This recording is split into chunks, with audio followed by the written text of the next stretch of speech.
దేవుని యొక్క అతి ఘనమైన నామమునకు మహిమ కలుగునుగాక. ఈ పునరుద్ధాన దినమున మీకందరికీ వందనాలు తెలియచేస్తున్నాను. ఎలా ఉన్నారండి? అందరూ బాగున్నారా? దేవుని కృపను బట్టి మరొక వారము ఈ విధంగా మీతో కలిసి దేవుని మాటలు పంచుకోవడానికి దేవుడు నాకు ఇచ్చిన అవకాశము కొరకు దేవునికి స్తుతులు తెలియచేస్తున్నాను. ఈ దినము మిమ్ములను బలపరచు దేవుని మాట. దుఃఖమునకు ప్రతిగా సంతోషమిచ్చి వారిని ఆదరించెదను. ఇర్మియా గ్రంథము 31వ అధ్యాయము 13వ వచనం. మన దేవుడు మనలను ఆదరించేవారు, మనకున్నటువంటి ప్రతి కన్నీటిని తుడిచేవారు ఆయనే. మనకున్నటువంటి ప్రతి బాధను, ప్రతి కష్టమును తీర్చి ఎప్పటికప్పుడు మనకు సహాయము చేసే గొప్ప దేవుడు ఆయనే. కీర్తనలు 54వ కీర్తన 4వ చరణంలో కూడా చూస్తే, ఇదిగో దేవుడే నాకు సహాయకుడు, ప్రభువే నా ప్రాణమును ఆదరించువాడు అనే మాటలు మనకు కనబడుతున్నాయి. ఆయన మనలను ఆదరించి మనకున్నటువంటి ప్రతి సమస్యలో నుండి విడుదలను అనుగ్రహించేవారు. యెషయా గ్రంథము 66వ అధ్యాయము 13వ వచనాన్ని కూడా చూస్తే, ఒకని తల్లి వానిని ఆదరించినట్లు నేను మిమ్మును ఆదరించేదను అనే మాటలు మనకు కనబడుతున్నాయి.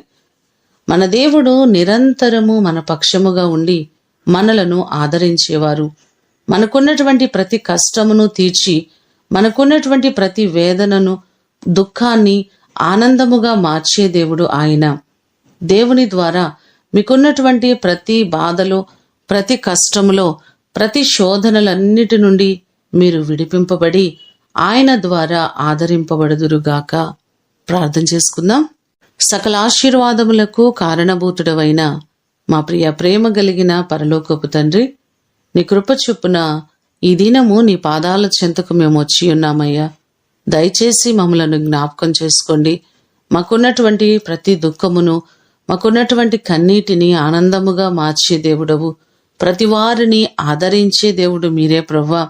లోకంలో ఎంతో మంది ఒంటరితనముతో ఆదరణ లేని పరిస్థితుల్లో నలిగిపోతున్న వారు ఉన్నారయ్యా. ప్రతి వారిని మీరు ఆదరించండి. వారికున్నటువంటి ప్రతి సమస్యలన్నిటి నుంచి విడిపించండి. ప్రతి వారికి మీ కృపాక్షేమములు మీరు తోడుగా ఉంచండి. దైవ జనాంగమంతటిని మీరు ఆశీర్వదించండి. ప్రతి కుటుంబము దేవా నీ చేత దీవెన పొందినట్లుగా, మీ సన్నిధిలో వర్ధిల్లునట్లుగా సహాయము చేయండి. దైవజనుల కొరకు ప్రార్థన చేస్తున్నాం. దైవజనులందరినీ మీరు ఆశీర్వదించండి. వారు చేస్తున్న పరిచర్యలను ఆశీర్వదించండి. వారికి ఉన్నటువంటి ప్రతి సమస్యలు, ఇబ్బందులన్నిటి నుంచి విడిపించండి దేవా. వారిని, వారి పరిచర్యలను, వారి కుటుంబాలను దీవించండి ప్రభువా. ప్రతి వారికి నీ కృపాక్షేమములు మీరు తోడుగా ఉంచండి. ఈ దినము కొరకు వందనాలు, కృతజ్ఞతలు తెలియచేస్తూ యేసు అతి శ్రేష్టమైన నామమున అడిగి వేడుకొని పొందియున్నాము తండ్రి. ఆమేన్. దేవుడు మిమ్ములను దీవించునుగాక.